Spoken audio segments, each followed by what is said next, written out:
It's Sunday night. It's 9 o'clock, and we're off and running. Welcome to All Lacrosse Live. I'm Gary Groob in Toronto. With me, the band is back together. Everybody is here. I have Shawn Slaght over in Moose Jaw, Saskatchewan. How are you, Shawn? I'm very good. How are you doing, Gary? I'm good. It's a little snowy over here today, but that's okay. You know, it is winter in Canada. And over in Connecticut, I have Muffler Mike. How are you, Muffler Mike? I'm doing good, Gary.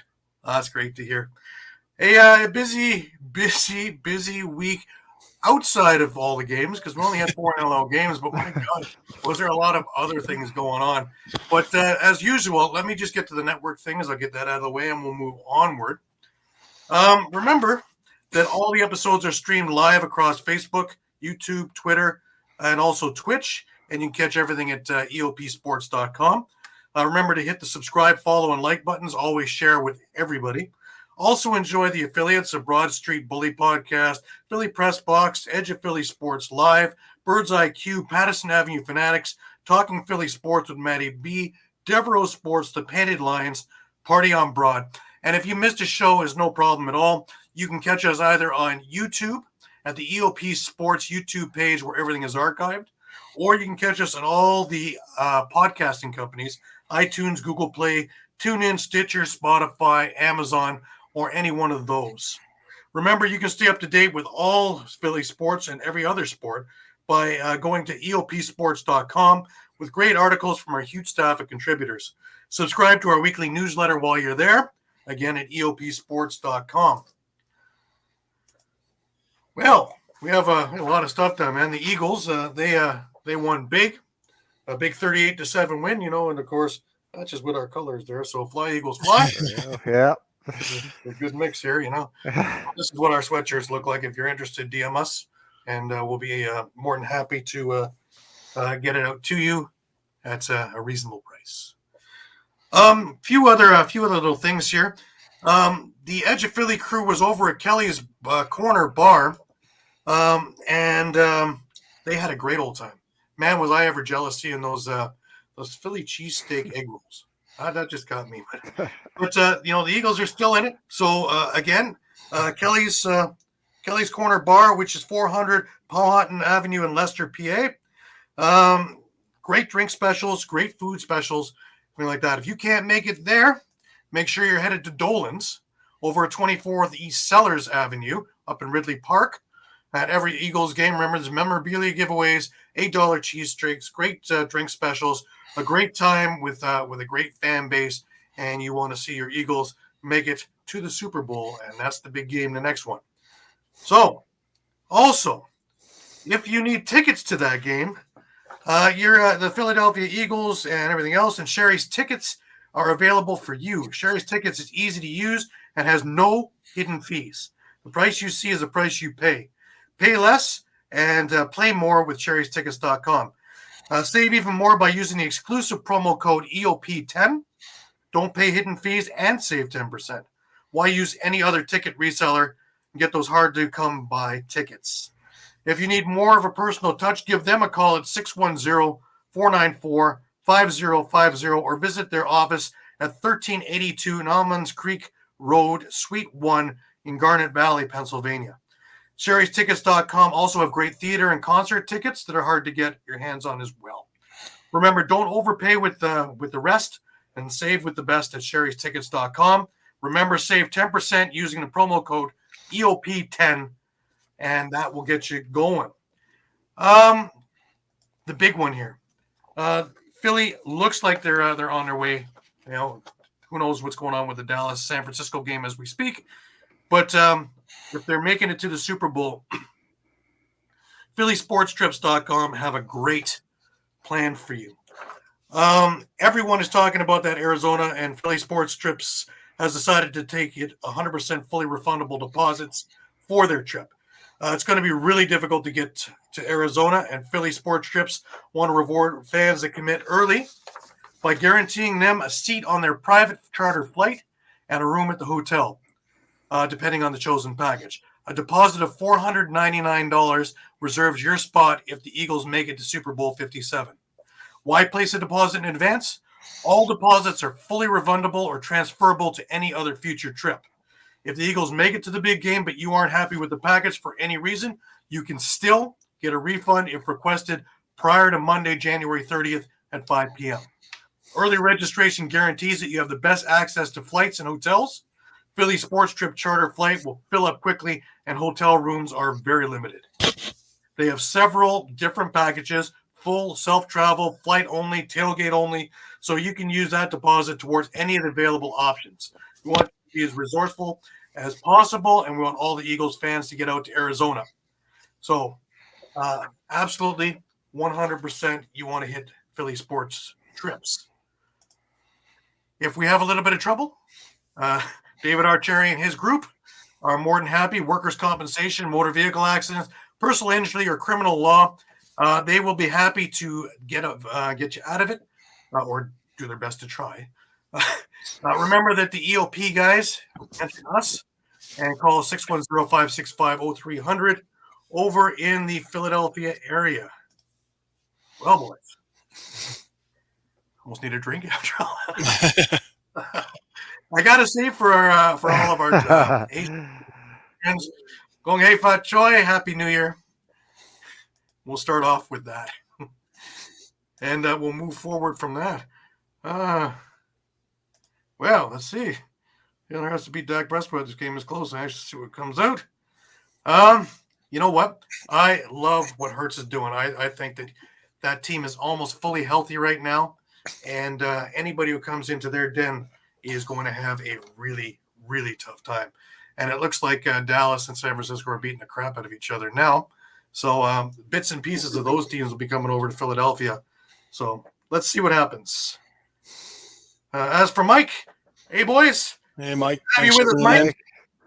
You know, the Devereaux crew did some bang-up work, man. Absolutely fantastic yesterday. Pre, post, during the game. You guys made me jealous with all that food. It was absolutely crazy. But they did a bang-up job. Best in the business. Absolutely best in the business for Eagles. What's up, fellas? From Patrick. The Wings laid an egg.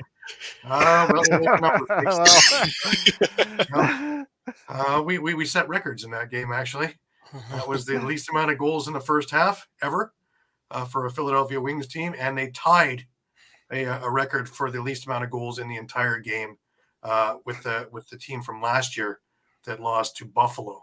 So, oh boy. So, Eduardo, good to have you along. Thanks for showing up. Hey, thanks, Eduardo. And yeah, Mike, I saw that, and I was jealous as all hell, believe me. And on the best of days, I miss Philly cheesesteaks, and when you put it into an egg roll like that, my God, some of that stuff was just amazing. And the father of the Mike fan club. Grant, good to have you with us. Evening, boys. Good to see everyone's internet. Our internet's all working. Yeah, thank goodness. We'll see how long Rogers lasts for me, but you know what? We'll take that as it comes. I want to start out with LaxCon. That started up this weekend. It was this past weekend in Baltimore. The leaders of the sport came together in Baltimore Friday through today for the annual LaxCon convention and FanFest at the Baltimore Convention Center. It was geared towards coaches, officials, program leaders, and was packed with live demos, engaging in immersive chalk talks, networking opportunities, and helping a lot of the teams getting ready for their new seasons. As well, there was a lot of the fan stuff, so that a lot of fans could have met their legends, their heroes, as well as a bunch of other things that were going on there, as well as seeing the latest in equipment, which is pretty awesome, I'd say. You know, I've got to make it out there. Unfortunately, things are so crazy that I need to get cloned to make all these things. But that leads me into the next one. One of the guys who was there was Paul Gate, and just an update on Paul is, yes, he is a paraplegic at the moment. They don't think that his back will heal, that he'll be able to walk, but you never say never. And if there's anyone who can make it, it probably is Paul Gate. Just to update on everything, there was an article in USA Lacrosse, and I just want to read a few things here. Gate was finishing construction on a shipping facility he built for Gate Lacrosse in Altamont, New York, the last building to be developed on the 60-acre property that he purchased in 2017. His dream, he told the Ultimate Express Enterprise at the time, was to be able to walk his dogs and work and toil into the night. He already built a house, a workshop, an office, showroom for his company, and he did much of that work himself. While unrolling insulation in the attic, he noticed warping in the engineered wood ceiling beneath his feet. He stood up on one beam and grabbed an overhead beam with his left hand. He reached his right leg out to test the ceiling panel, which fell off as soon as he touched it. Gate lost his grip, slipped, hit his head on the truss in front of him, and knocking him unconscious, and he careened 20 feet to the ground, to the cement. Suffered head lacerations, 6 broken ribs, 3 fractured vertebrae in his upper back. Had spinal fusion surgery that night at Albany Medical Center. That's when doctors told him the damage to his spine was irreparable. So like I say, at this point, they're saying paraplegic. But, this guy's like a duck off of water off a duck's back.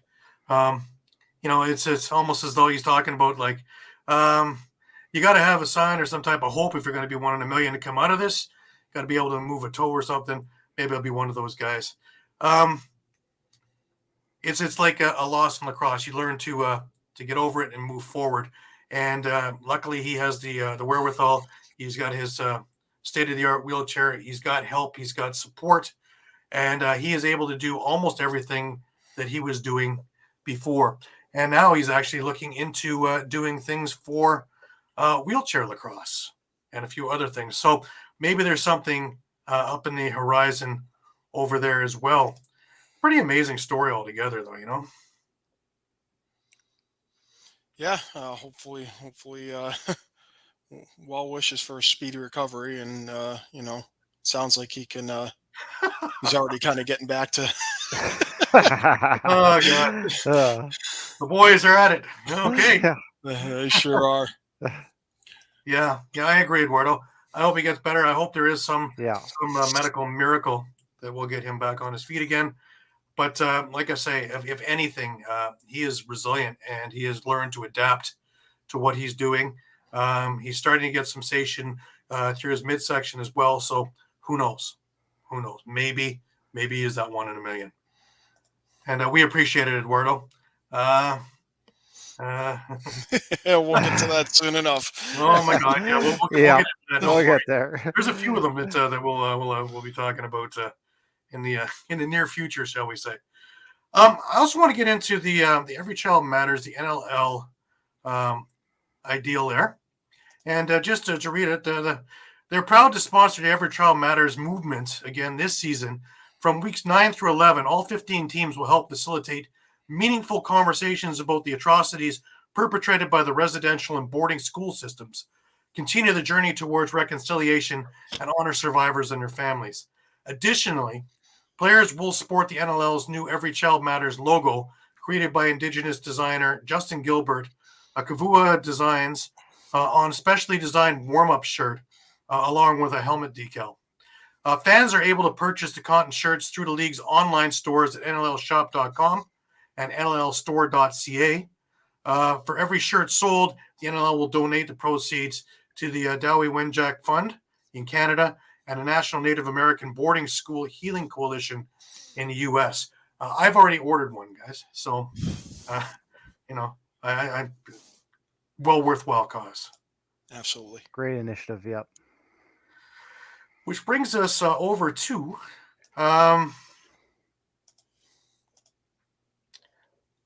it brings us over to all the moves that happened. And my God, I thought it was the trade deadline, the way things were going fast and furious. We talked briefly about, with Rich Lisk taking over, some of the moves that New York made. And the first one, of course, was Jake Fox for Chad Cummings. But New York was busy. They had Brett Hickey. They signed him after he was cut. We had New York getting Colton Lidstone, Petey LaSala, and Kevin Orleman for Callum Crawford. Now, I heard that was a work thing, but that's also dumping a good salary and getting an awful lot. Look at all the picks they're getting, too. Yeah, a lot of picks. Like Yeah, that's a big haul. like Yeah. New York just changed their whole dynamic. While we're at it, uh, New York got Curtis Conley and they sent Leo Sturris over to Albany. Albany was busy. They acquired Adam Bombury for Thomas Wiesen, right? Correct. Right. Okay. And we also had a trade that had Tate Katoni go over to Philadelphia from Albany for a 2024 third round pick. Mike Wookie, tell me what's going on. Why are all these trades happening now? New York. I'm not quite sure that I have Always an a answer. good sign on that Yeah, one. yeah. I mean, I'm not quite sure that I have a definitive answer for everything that Rich Lisk is doing, but obviously the uh,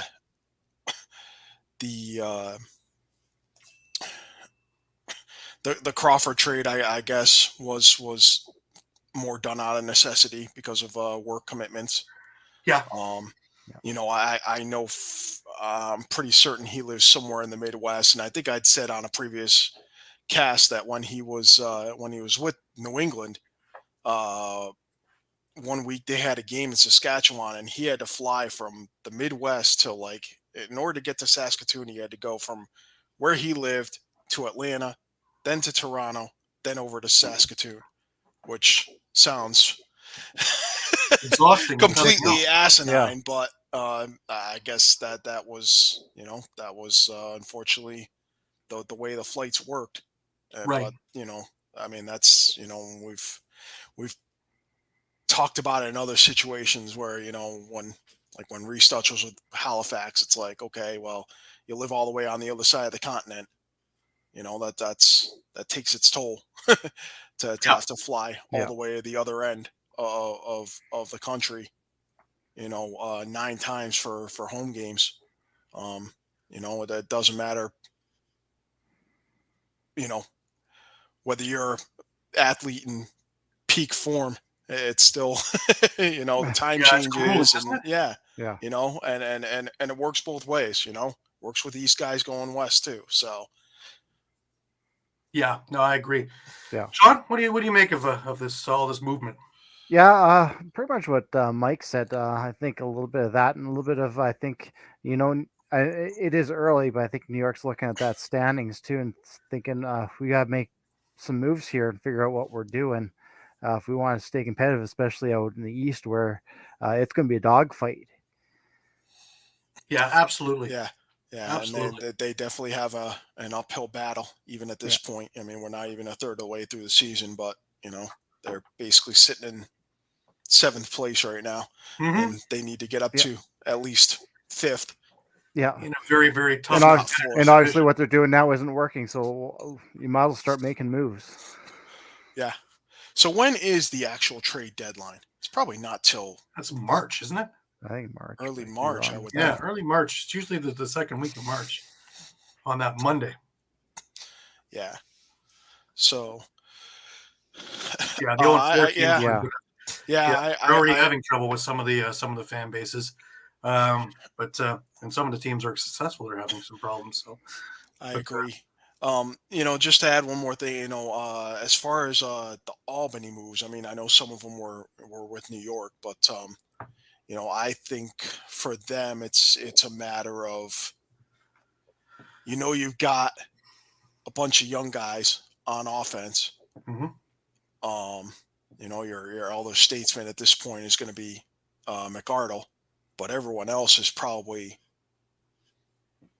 25, 26 or younger Right. at Yep. this point on the offense, and most of them have 3 years or less of service time in the league. Sure. So you're looking to get them to gel. I think this is a move. Moving Bomberry for Thomas Vason. It's another young forward. You're trading maybe a slightly older defenseman. I think they're pretty much going to look to kind of shore up that core that I've discussed before Hmm. on defense with Colton Watkinson, Nick Tchaikovsky, Jackson Nishimura, um, Yep. Mike Byrne. I think they know they know that certainly older guys like Brett Manny, Greg Downing, John LaFontaine, they're certainly going to hope to keep them, for their leadership, their mentorship.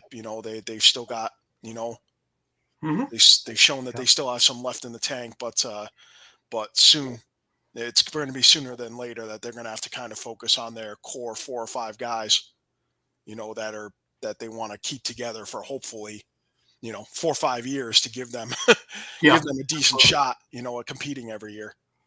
Yeah, So and sorry, Mike, I was just gonna say I think they got a really great prospect in Thomas Faison. If I remember correctly, he had a really great summer, and he's definitely going to be a future guy there for sure. yeah, Yeah, I think so too. One thing I neglected to mention was there were a couple of drafts held today. Major Series Lacrosse had their draft over at track, and 2 hours after that, the Ontario Junior Lacrosse League had theirs, the Junior A's. By looking at the draftees, Mimico is going to go through what Brampton went through a year and a half ago. Probably all of their team that was eligible got drafted. Literally, it was one after the other, Mimico. So it happened to Brampton. I think they lost 16 or 17 players one year after that whirlwind 2-week tournament. And so look out for Whitby. They won the Minto this past year. I don't think they lost anybody, if I saw that list correctly. So they're going to be ferocious if they're already champions and they didn't lose anybody.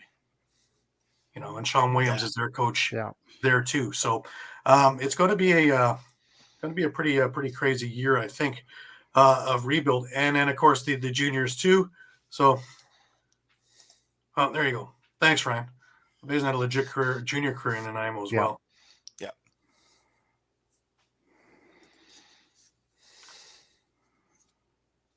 Oh, Willie isn't the coach anymore. Okay. Lost a bunch at the back.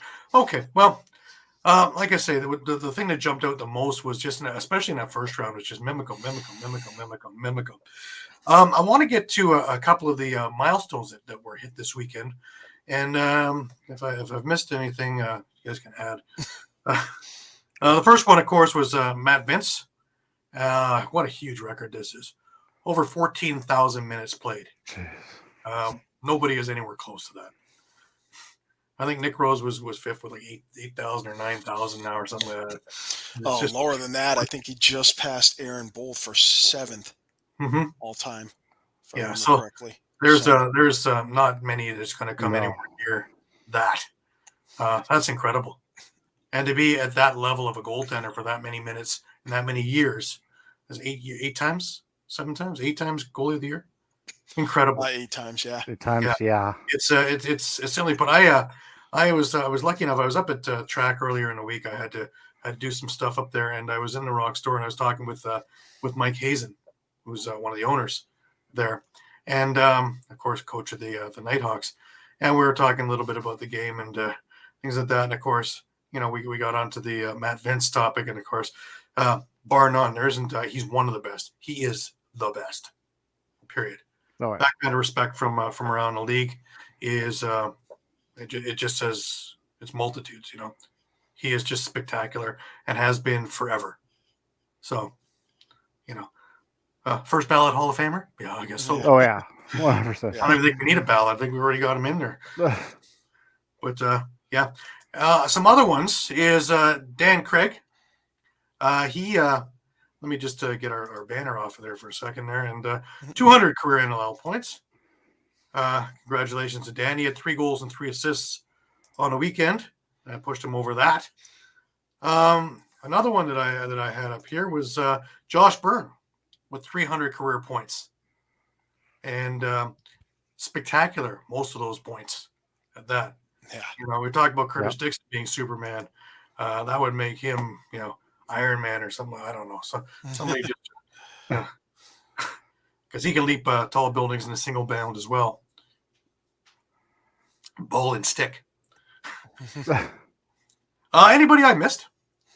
We had, I think, Jacob Rouet. Jacob Rouet, against Vancouver. Jacob Rouet had a goal which put him at 100 points for his career.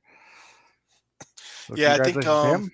and Heina Thompson, I believe, also hit the 100 career point mark with Albany this Cool. weekend. So, Mitch Wild is the new head coach of Whitby. okay. Great coach, too. Right. Great player, great coach. And actually, while we got Ryan on here, we might as well just talk briefly about our pick'ems this week. Do we have to? Most of us did okay. Sorry, Mike. Break Shawn, up you a went tuba 2-2. for me. Ryan went 2-2. John went 2-2. Mike 1-3. I made it to 3-1 for some reason this week. So yay. Year to date so far, Shawn is still leading us 26-13. I am at 24-15. John is 21-18. Muffler Mike is 19-20, tied with Ryan at 19-20. So it is a very tight race here. Let's move ourselves over to the Arena Lacrosse League. And we don't have an undefeated team anymore. One of the games that I wanted to catch this weekend was the Brampton versus Oshawa game. In fact, I had made plans until, of course, the Philadelphia game got moved to 1 p.m. because of the Eagles at night. And so they played out in Oshawa, and we had a 13-11 win for the Oshawa Outlaws over the Brampton Express. So both teams now have one loss. Whitby absolutely went nutso cuckoo over Paris in the late game there, and it was a 20-14 game. 34 goals, man. That must have been a busy game. The next day that was today over at Iroquois Lacrosse Arena, the Oswego Bears beat the Peterborough Timbermen 17-11, and the Six Nations Snipers in the late game beat the Toronto Monarchs 15-13. We had one final so far in the Arena Lacrosse League West, and that was a 12-11 nail-biter, the Shooting Eagles beating the Grizzlies LC. We have a few games we have one game that is still going, which is the Blackfish against the Sea Spray, and all those games take place at the Langley Events Center. Let's head ourselves over to PBLA. Good old PBLA. And we had the Trenton Terror beating the New England Chowderheads 14-13. Syracuse has found their mojo. They beat on the Salem Mayhem 23-14. The Elmira Renegades beat Salem on their second game of the weekend, 15-14. Mike, you were mentioning that. Imagine scoring 14 goals in both games and coming up losing. Losing both. That's rough. That's tough. So say some NLL teams would kill to be scoring 14 a game right now. So yeah, I would say so. Yeah. We had the Jim Thorpe All-Americans beating the New England Chowderheads 14-9. So it was a tough weekend for New England as well, with a couple of L's there. To look at the standings, you have Jim Thorpe and the Trenton Terror in the lead, 3-1. Elmira is 2-1. The Syracuse Spark made a big spark. Now they're 2-2. Binghamton and Hampton, as well as Charlotte, are all 1-1.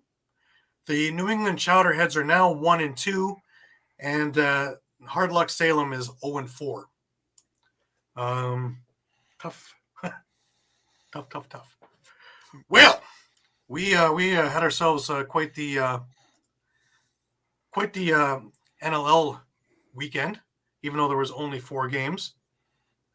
What was it? The Chowderheads. I'm starting to love these teams across.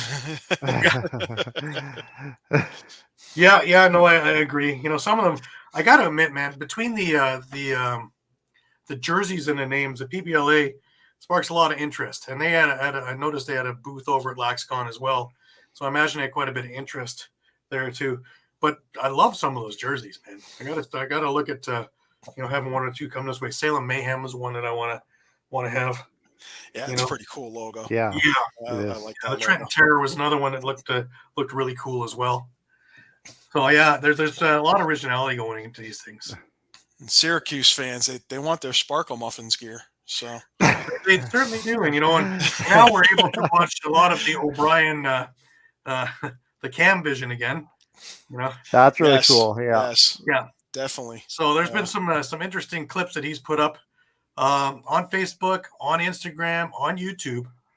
The PBLA games, if you go onto their website, they will tell you which is the game of the week. There's a separate slot there for the game of the week, and it's usually through Lacrosse TV that you can catch it. Yeah, if you download I can send you a link, Stream Grant. Stack, I think.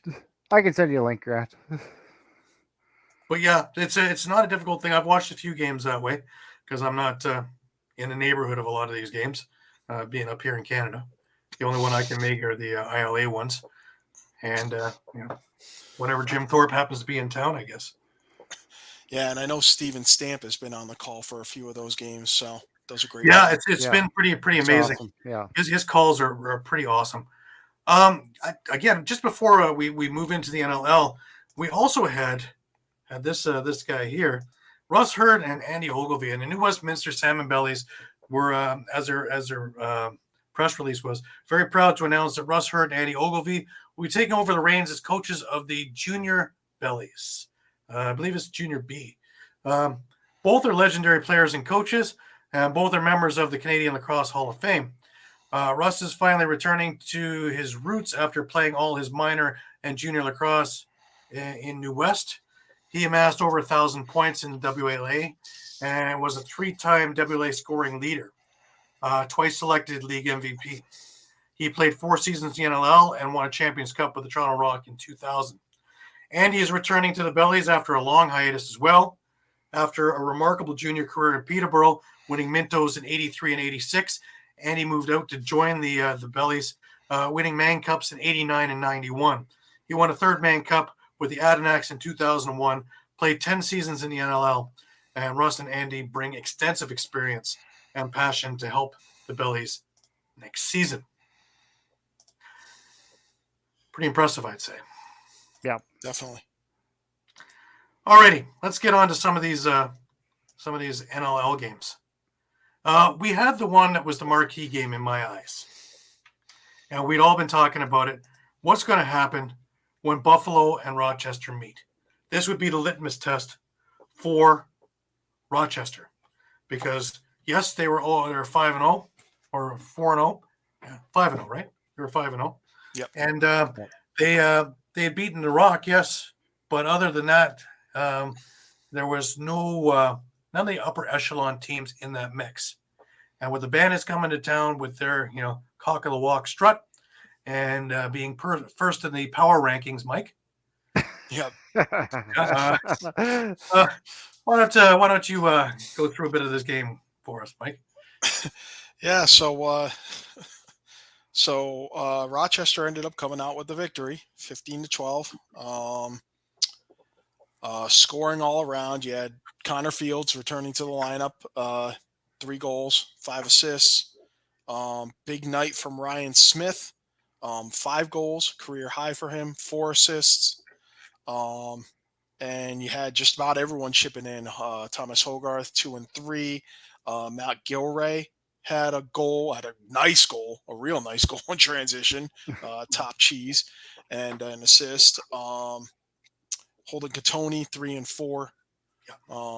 And pretty much every time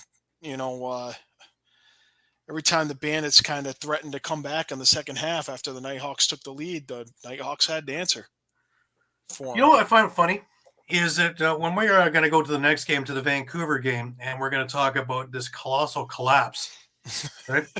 yeah. Right. But it was something like a 10-2 or an 11-2 lapse. If we look at this game, what was the second half in this game? It was 10-4, wasn't it? I believe so. Yeah, they 10-4. walked Buffalo had Yep. Buffalo had an 8-5 lead at the half, and they were outscored 10-4 in the second half.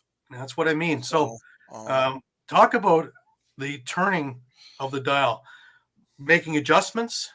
Again, you can't take anything away from Ryland Hartley. Man, he was spectacular. Yeah. I mean, Yeah. he's got to be front runner for goaltender of the year right now. I would say so. Even though Nick Has Rose to, is up yeah. there ahead of him in goals against, and we'll talk about Nick also and Right. his weekend that was. But you know, just spectacular, flexible, young, charismatic. But boy, he is never out of position.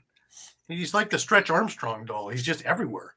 Like He's so athletic. It's unbelievable. yeah, it's almost a Christian Del Bianco 2.0. Yeah. Almost. And this is another one of those games. We've talked so many times about the importance of winning faceoffs and having someone who can get you extra possessions. And it's kind of funny. Every week we seem to find a game or more Mhm. where the winning team does terrible on faceoffs, but finds a way to come out with the victory. Last week you had Albany going into Halifax and winning all of one faceoff for the entire game, Right. but they still came away with the victory. Here you've got 7 out of 31 for Rochester. Yeah, Max Adler was terrific on the dot, man. It was Yeah. incredible. So, but it just, again, it still wasn't enough. And even then, even with all those extra faceoff wins, you had Rochester out shooting Buffalo 60-55 for the Mhm. game. Yep. But talk about an unsung hero with Ryan Smith. That was the least likely guy that I thought would be taking the reins here with 5 goals. Yeah, definitely. Again, a career high, but if you go back and look at his game logs, it's it's almost like he somehow manages a hat trick almost every single game he plays, and it's just very under the radar. Yeah, Um, absolutely, Eduardo. That would Yeah. suffice as a finals game, and it had that intensity and electricity, and the Blue Cross Arena was of old. It was yeah, it uh, had energy, had a it lot had of energy. Oh, It kids yeah. was fan terrific hockey. visiting, had a lot of Just hometown like the old fans days, man. repping You as had all the well. Buffalo fans So there. It was a game that mattered. yeah, But Ryan Smith in his post-game interview was saying, it just seemed that every shot that he was going in, so he was more apt to try things. And that one from behind the net, which had barely any room to slide by Vince's shoulder, was a perfect example of that. I don't know yeah, if he's having a regular game if he'd even try and attempt that, but man, probably not. Yeah. When you're on fire, you're on fire. yeah, Yeah, if it's yeah, going in Yeah. for you, why stop anything? Because yeah, man, yeah. You always have to go with the game of runs. You always have to go with the hot hand. hmm Yeah. and literally, they had started to well, we had 6 different ties in this game. Before Rochester finally got it 12-11 and onward. But, when that fourth quarter rolled around, the team that was with the grind, it really was Rochester. Yeah, It's funny. We talk about kind of that aging team in Buffalo. Maybe that's what we're seeing is, that younger team kind of grinded down the old legs in Buffalo. It's funny, though, because, the one thing I had mentioned to Mike Hazen when we were talking earlier in the week was the one thing that I gave them over Buffalo was the transition game. And lo and behold, Yep. you had a few times where you had passes up from Hartley, you had Gilray, a few others that were going on there, and that's Ryan Smith took one again. It was started out by Brad Gillies. Um, these were they could catch Buffalo a little bit flat-footed because of their youth and speed, and they took full advantage of that. I actually expected more, with the Ryland Reese or something, and that didn't happen. But they were getting it from everywhere else. So I just think that this is a team under the radar for one, but they are. It's one of those where there's no real superheroes, but everybody does their part, and everybody does their job. And every game you have a different guy, whether it's Fields, Hogarth, Gattoni, in this game Smith. You're going to have different guys be that guy, and that's really hard to defend. Yeah. Well, it just kind of goes back to your point about Smith, right? Had 5 points, which is kind of quiet or a big game for him, but he doesn't have to have big games every night.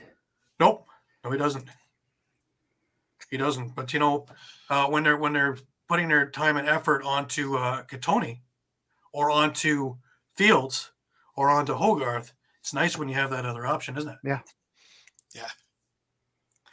All right, on to the next one. That Gary, just made me scratch my head. one thing I do, one thing I also want to acknowledge is the Joel Taylor goal. Oh, of course. So I forget what the number was, the 70. number of days. Number 70. Yeah, yeah. So Joel Taylor, who I guess he was formerly known as Joel Matthews. He's still Joel Matthews on Instagram. Okay. So he had a goal in that game, and that was his first game in Over 2,000 days. Yeah. He had So battled substance abuse, and he spent the last number of years in the Arena Lacrosse League trying to work his way back. Talk about a feel-good story. I had a couple of conversations with him also when he'd just got signed back onto the Buffalo main roster. And he's just so thankful and so appreciative to everybody who helped him along the way and was supportive of him and gave him the opportunity, and talk about taking it and running with it. Yeah. Yeah. So, yeah, thanks, Mike. Thanks for bringing that up. Yeah. Really, really heartwarming thing. I need to.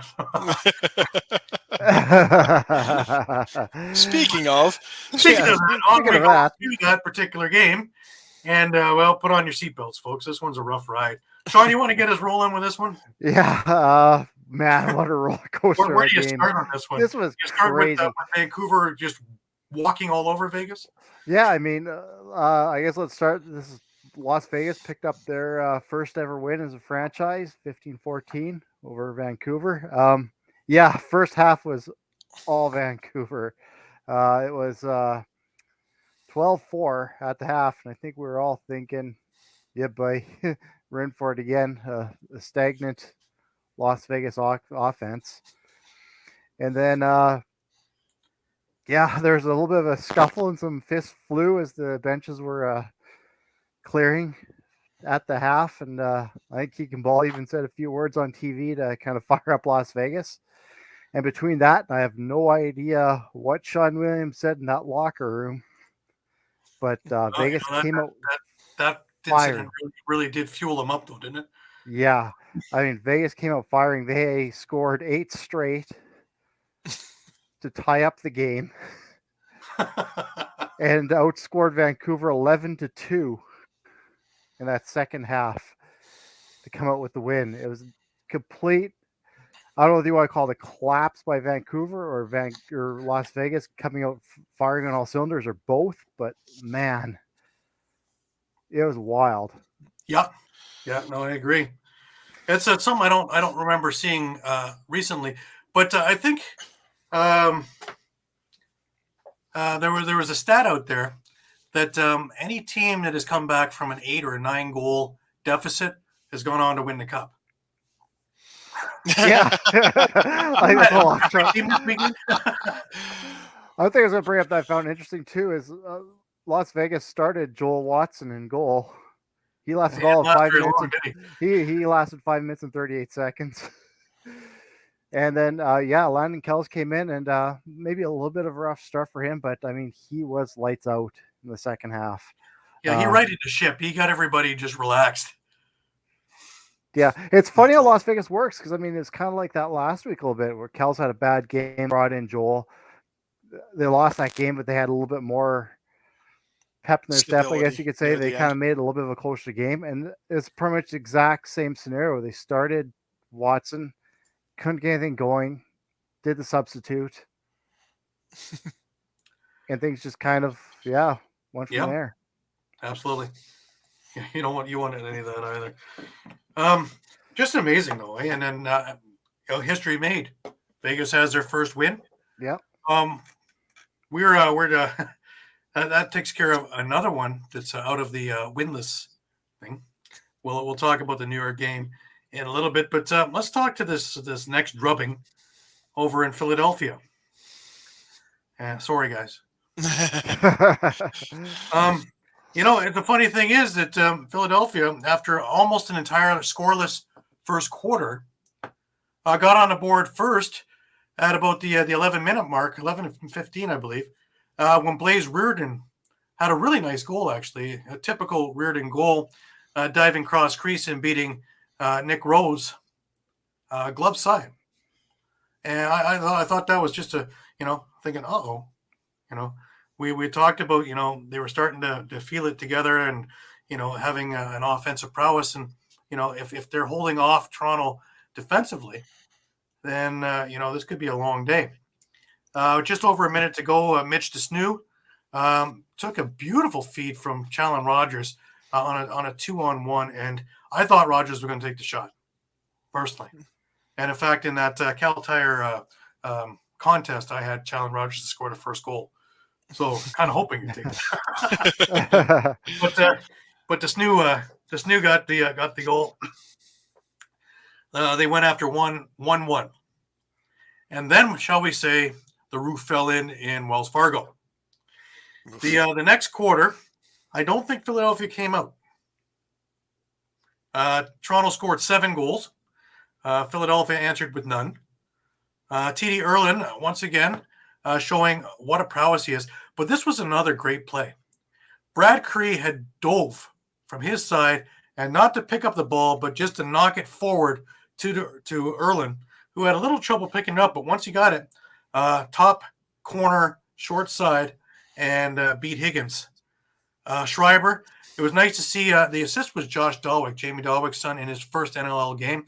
I've known Josh since he was a little boy, cheering across the aisle from me and his brothers since they were little kids. So to see him in the Rock lineup in a Rock jersey is really, I don't know who's more thrilled, him or me. I'm really, really happy for him, and his brother should be coming along soon too. Just an amazing family altogether. Jamie's done so much for Lacrosse, and now the sons are coming up. It's really, it's heartwarming to see this. Dan Craig, we talked about his points, 3 goals, 3 assists, which got him to the 200 mark, which is amazing. Corey Small, he slow and steady, eh? He's just, every game, couple of goals, always when, just when needed, just that extra ounce. Again, Tom Schreiber assisting all this stuff, who was everywhere. Absolutely everywhere. They made mention a few times on the broadcast with Hellier gone, it more or less is Schreiber's offense. And nothing is more true. To watch him be the quarterback there and going side to side, around and up and loop the loop and everything else before either shooting or passing it off. And a lot of the time he's doing what he does in field. So it's shooting on the run when you don't really expect it to be shot, which is catching these goalies 9 times out of 10.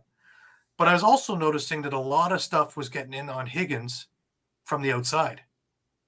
And the Rock noticed it too because, they were doing a whole lot of shooting from the outside. And low to the ground from the outside, and it just seemed to elude him. Rogers had a couple of goals. Schreiber picked it up in the third with a few goals. He actually had a natural hat trick between the third and the fourth. Finally, Philadelphia got on the board. At this point, it was 13-1. 13 unanswered goals. Philadelphia set a record for the least amount of goals in Wings history overall, with only 1 goal in the first half. I'm not sure what's going on in there, and I don't know what kind of disarray is in there, but this isn't good. If your team is not performing to this caliber, I thought that they had a pretty good offense. I thought their defense wasn't top of the league, but I didn't think it was bottom of the league either. No, when you got names like Rambo, Resetaris, McIntosh, you shouldn't be scoring 5 goals. No. Yeah. No, and considering that one of them was rather fluky, that Rose made the save, and I'm not sure if it bounced off of Resetaris' leg or the backspin, but it rolled back into the net after Rose thought he saved it. So he didn't even see it. It went right by him. Flukiest goal I'd seen in a long time. That was their third goal after Rambo had scored. Adam J had come back with a goal. Resetaris actually had a really nice goal for their fourth goal, and Tate Katoni put himself on the board. He'd been standing up for himself all game long. There was a couple of little dust ups, nothing too severe. I think the biggest one was DeSnew against Reardon, which I might even give the the decision to Reardon, except that early they were down pretty quickly. Yeah. Yeah. But it would have been the only decision I would have given to Philadelphia on this day. Funny enough, it's I really don't know what to say about the Philadelphia thing. Zach Higgins was replaced after a while with Angus Goodleaf. He didn't fare so well either. But at that stage, it was a foregone conclusion. Nick Rose, what can you say about him? We had Holochuk in for the last 3 minutes of the game just to give him some work. He made one really nice save. I like Troy. I think he's going to be a really good goalie in this league down the road a bit. But behind Nick, what can you say? Rose had let in 5 goals, 45 saves. Steady as a rock, shall we say. For all those Rose naysayers, I believe he's leading the league in goals against average. He was coming into the game, and I don't believe that changed. 8 something, I think it is. It might even be lower than that now.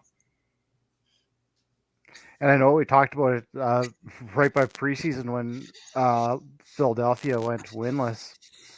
You pushed the panic button because that was not a good showing. They made the one move right for Katoni. I like the move. Yeah. They also cut Corey Vitarelli this week, who I just don't think they were using him correctly. Yeah. Yeah. I would have put his butt out front of the net, and who's going to move him? Peterborough certainly found a way in the summer to use him well. You're talking about he's older and slower on the floor. Peterborough, in that game 7, in the Peterborough game 7, 2 and 3 or something like that, right? 3 goals, 2 assists, 3 and 2. Yeah. He was a big part of that third period comeback after the tie after 2. I don't think they win that Man Cup if he's not firing on all cylinders. So, and all of a sudden he's too old and too slow to be with the Wings. I don't think so. I just think that there are a number of teams that should look to be picking him up and camping him out front and using him correctly. Yeah, and just to piggyback off Sean's point, my short answer is yes. Push the panic button. I think you missed one there. I think you missed Hartley. He definitely missed Hartley. Hartley. Right now, I would put Hartley over Ward on that top 4. But I just took a quick look at the Wings schedule, kind of like we'd done with Georgia. And that doesn't look very good, does it? Yeah. So we got home against Buffalo, home against Albany, at Buffalo, home against New York, home against Toronto again, and then at New York for their next 6. So if New York is surging and, Albany looks on the upside too. Yeah, they do. They do. Despite and that's a road game for Albany. Albany might be 2 and 3, but both their wins are on the road. All their losses are at home. Well, that's another schedule quirk that I'm noticing. Is that a lot of teams like Georgia started with 3 at home. New York started with 4 at home. You got these extended homestands or extended road trips like Philly had. Philly's first 3 or 4 games were on the road before they came home for this one. I'm sorry, that was Panther City one was their first home game. Right. But, they were home again this weekend. They're home again next weekend. And then I think the weekend after that for Albany. So that's kind of interesting too, that there are kind of these long stretches of, hey, we got a bunch of home games in a row. Hey, we got a big road trip, so to speak. Yeah. I agree. But yeah, I'm definitely concerned. We had looked at, I don't know that we have that graphic to post or anything, but we had seen that tweet about strength of schedule too. Yep. And I think Philly's on kind of the lower end of that or somewhere in the middle. Yeah, and they're not faring very well with it. No. So versus Georgia, maybe you can make the excuse that I think they have I believe it was Georgia who had the most difficult strength of schedule. Well, and it's going to get worse for them because that buzzsaw, is going to be coming into the Toronto buzzsaw in the next home and home. the Yeah, first couple of weeks of February. So coming home. I Yeah. really don't I don't envy that team unless they can do something in the meanwhile. But that brings us to our last game. Now we had talked about New York had made a lot of moves. Rich Lisk has definitely changed things around from taking over from Jim Veltman, and it showed in their play actually. They took on the Albany Wolves, and they are winless no more as well. The only team that has no wins now is Georgia, 16-10. Mike, did you want to take us through this game? Yeah, this this one was probably out of hand by the end of the first half too. Of course, after seeing Vegas and Vancouver. Never say never. Yeah, exactly. Well, yeah, You had to nothing is tune for in the sure second anymore. half, but they were up. They quickly jumped out to a 4-0 lead. They were up 10-3 at the half, and probably 5-6 minutes into the second quarter, Doug Jamieson got pulled for Justin Getty. But they just kept on pouring it on in the second half too, and every little run that Albany started, Red Tide would answer with an equal run, and Jamieson actually came back in the game probably midway through the third quarter. Right. So, yeah, Getty only logged, I think he logged less than 20 minutes of game time, and Jamieson did 2 stints to cover the rest. But yeah, Three yeah, things pop out to me in this game, Mike. Three things that we've talked about, actually. The first thing is forever I've been on my soapbox saying that Jeff Teat needed to be more than just a playmaker. He needed to take it by the horns, and he needed to be the goal scorer. Well, you had Teat with 12 points at 7 goals, 5 assists, 19 shots on goal. That about puts an exclamation point. As he goes is how this team goes. Now, I guess with Crawford gone, it is Teat's New York team, simply put. You have Jay Thornbear, who had a great day. Face-off wise, boy, did Albany miss Nardella, eh? 21-9 Yeah. in face-offs, 12 loose balls, and Thornbear looked like Thornbear of old. And Stephen Orleman. Now, it's funny because his brother Kevin's there now, too. Kind of looks like the Coburg team with the Orleman brothers. But I knew Steve through the Brampton organization as a junior. And it just took a while for him to get his bearings. He hasn't had a great year, but he hasn't been getting a whole lot of support there, too. But he's young, and he's still learning. And he had a great game here. He had 28 saves in the victory. And those were the three things that I had brought up before. But the Teat thing was the biggest one, because you guys have heard it till you're probably sick of listening to me about it, is that I watched him with the Brampton Juniors. I've watched him with Cornell. And basically, these teams all work around him. Yes, he's a playmaker. But, boy, with that kind of talent, no. He's got to be scoring. And you see what happens. You let him loose, 12 points and 7 goals, and here we are. We're talking about New York's first win convincingly at that. Yeah, another point I'll make, too, is we talked about the Brett Hickey move. That paid dividends right off the bat. Definitely. 6 points. Definitely. That was huge. Again, that's another move that people didn't think was going to work out. That we saw people on Facebook commenting, well, now you got Hickey and Digby on the right-hand side. It's going to be, moving like molasses, because Hickey's maybe slower because he's older, and Digby's maybe slower because he's a bigger guy, but. Well, I heard rumors that Digby's the next guy and everything else, and you know what? I don't buy in any of that. It's no, neither do I. So they're all professionals. They're hungry, so they're gonna they're gonna do what it takes, and I think they're seeing with all these moves that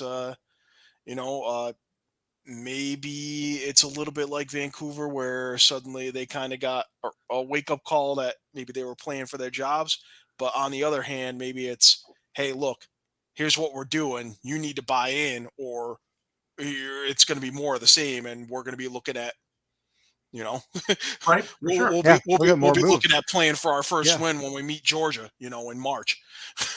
Right, we Just don't like want they will. they So don't want that, and it's simply put, it's using players correctly. They used Hickey correctly. He doesn't yeah, have to go streaking up and down the right side. You know, Digby doesn't have to go streaking up and down the right side, but you're not going to be on the floor at the same time either. yeah, You and know, you're going to oddly have that big enough, body, and you're going to have that goal scoring ability and the hands. And as long as he's able to do that and make a play, and you're not going to be able to move him, and he's yeah, still feisty. Yeah. Don't get carried on that one. He's losing. No, he's still feisty. So you're still going to get a fight and a half trying to get him out of the front. So if yeah, and nothing else, Yeah. he is going to be able to create diversions, create screens, set picks, and let Teat do what he has to do. And it paid right. dividends in this game. And I'm curious to see what happens next game that they play. Because, I think that Lisk is onto something here. That being said, guys, we have 7 games coming up next week. 2 of them are on a Friday night. Rochester is in Halifax. It's another litmus test, I think, for Rochester, even though Halifax didn't look very good against Toronto. They've had 2 weeks now to, they've had a week, but they'll have 2 weeks by the time this game goes off to have thought about it, mill it over, not be happy about it, and be kind of mean in their own barn. And they're already tough to play in their own barn. Yep. Yeah. You got Buffalo coming into Philadelphia, and I would be like this if I was in Philadelphia. It's almost like NASCAR. I going 500 miles in a circle doesn't really thrill me. But when's the next time you're going to see a 32 car pile up and not be in it? This might be NASCAR, unless something happens this week in Philadelphia that rights that ship, that gets everybody on the same page. We were talking about how good Jeff McComb would be for the offense. I haven't seen much out of that offense yet. Russet Terrence, with the exception of the couple of goals, I never really heard his name. I had to check to see if he was in the lineup because he really was silent. Yeah. He really They need more out of that offense because on paper they should not be that. It's very, quiet. very juvenile offense right now. Toronto didn't have much problem blocking a lot of their shots, so they really have to get creative. I would be, doing the extra miles. I know that McComb, I know that Day are working hard at trying to figure out and trying to fix it. Paul Day is a consummate professional, and he will not rest until he figures out a way to right this ship, because it's just too good. There's just too much talent there for this team to be playing like this. Yeah. Yeah. I agree. I'm not saying that they should be going, 15 and 3, but I am saying that they shouldn't be 3 and 15. Yep. Simply Yeah. put. Now Buffalo plays back-to-back nights. They're the next night they're over in New York playing a Riptide. Now, again, we were just talking about that. With the new Riptide and with the new scheme, do they give Buffalo a little bit more of a challenge to try and defend against? I think know so. that On the back Buffalo's end of a defense doubleheader. On the back defense end of is a pretty. doubleheader, and you're at home. I absolutely think so. I think so. I think Yeah. Buffalo's going to be in for a rough Saturday night. I think so also. And, again, Buffalo has a very aggressive D, but when you're going to put it against that kind of an O, I don't think that works very well, because the O that was working yesterday moved around quite a bit, and zoning isn't going to work very well. So unless they get very, very creative there, it could be an interesting turn of events, and the division could look entirely different by the end of this week, the end of next weekend. You have Vegas going to Saskatchewan. I know Shawn will be at that game. Yep. And I'll be very interested to see what kind of bounce is in the Vegas step now they got that first win. Not even so much about the win, but how they got it. They could have easily folded up like a cheap suit and gone home and lost 27-3. But they came back, they fought, they showed the character by the end of that first half in that fight, and then they were able to continue along with that and actually pull off that 11-2 miracle second half, shall we say. And now, granted, it was Vancouver, and it's not Colorado, and it's not Calgary, and it's not Toronto, but it was a win. and it was one they had to come from deep in the hole to come and win. So that's character in my eyes. Yeah, 100% character. Unfortunately, I don't see a team like Saskatchewan making a collapse like that. And I'm hearing that Dilks could be close to be coming back too, so that could be a boost for Saskatchewan. Yeah, that could be a little bit of a difference maker too. Now Yeah, we have. Sorry, Mike. Go ahead. I was gonna say I think the other boost, the other boost Vegas might have is Saskatchewan's had their little schedule quirk too, where it's been play 1 week, off next week, play 1 week, off next week, and that's pretty much been on and off. And then they've, it's tough for any team to get into a rhythm with that kind of a schedule when you're used to just, you want to play every weekend and, sometimes twice, maybe not twice, but so but hopefully, I mean, the good news I think on their end is, hopefully, starting this week, they're going to have a little more consistency, and they're not going to have, absolutely, they're not going to be playing every 2 weeks. Yeah, just one intangible is the SaskTel Center too, though. That's a tough place to come into. That's a loud place. I can tell you that firsthand. My God, I have had days where my ears are ringing 2 days after I left there. It wasn't the flight. It is just a great atmosphere to watch a game. Yeah. And, the Saskatchewan front office, everybody involved in it just does a great, their game day ops are amazing. And it's just so much fun for everybody, from little guys all the way up to great big adults. It makes it tough for that opponent. It makes it tough on the opponent. It's an intangible. Yeah, when everybody's exuberant and everybody's having a good time, it's a loud place. Yeah. And it really is tough to get messages across or hear your teammates or get anything done. So, yeah, it really is a treacherous place to play. It's kind of like Rochester back in the early 2010s when they were winning those championships. Man, was it ever loud in that place. And this is easily as loud, if not louder. We move over to Calgary, and Toronto visits Calgary in the TSN game of the week. I'm not sure if it's ESPN game of the week, but it is the TSN game of the week, 9 o'clock Eastern time.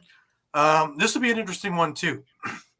Again, Calgary, who has really surprised me this year and gelled with, Jesse King leading them. But, we didn't expect them, at least out of the get-go, to be this tenured that, they knocked off San Diego.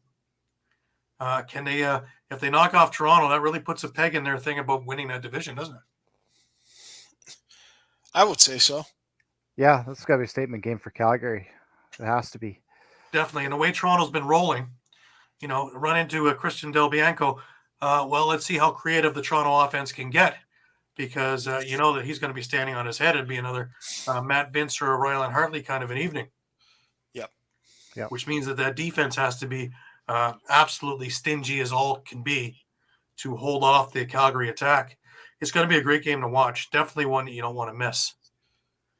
We go over to Colorado, and San Diego, who had a bye week this week after losing to Calgary, is coming into Colorado, another big game divisionally. San Diego, I don't think, can take another loss there and still be, talking as being the cock of the walk of that division. Mike? Yeah, I'd agree with that as well. They certainly need to regroup and where I think we're still waiting. We're 8 weeks in, and we're still waiting to see that dominant performance from them, where they're just where their offense just everyone's lighting it up and. Yep. We haven't seen that high-powered offense, and Colorado's coming off a big overtime win against Saskatchewan 2 weeks ago. So they're kind of in the opposite situation. They're running on a high right now. Yeah, absolutely. And our last game of the week is Panther City, with the new moves that they've made, heading into Vancouver. And Vancouver is reeling.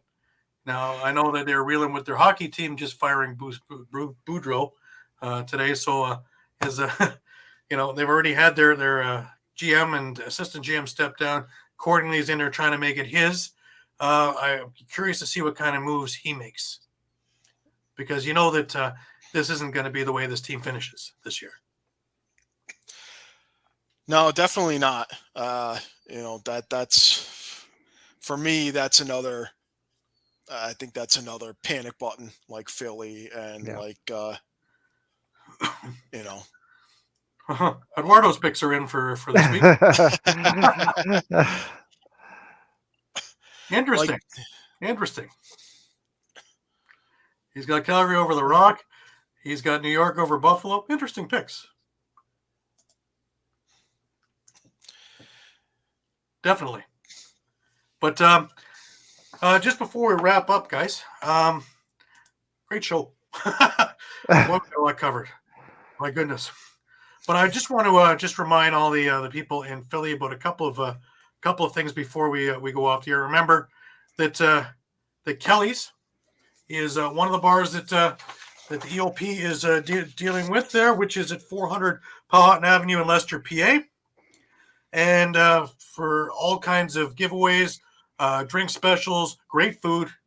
You want to go there, and if you're on the other side, you'd want to go to Dolan's on 24 East Sellers Avenue, Ridley Park.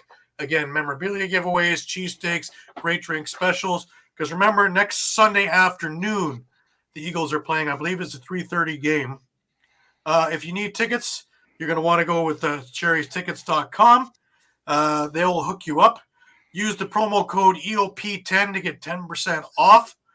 And remember to go to the phillysportstrips.com. Remember, for a $499 deposit, you can be in towards going to the Super Bowl in Arizona. And, if you don't want to, you can withdraw it by January the 30th by 5 p.m. and you'll get your money back, no questions asked, or you can use it towards another event up in the future. So how do you go wrong when you can get 100% of your money back, but you get it in now and reserve your spot? So if you can make it, you will go.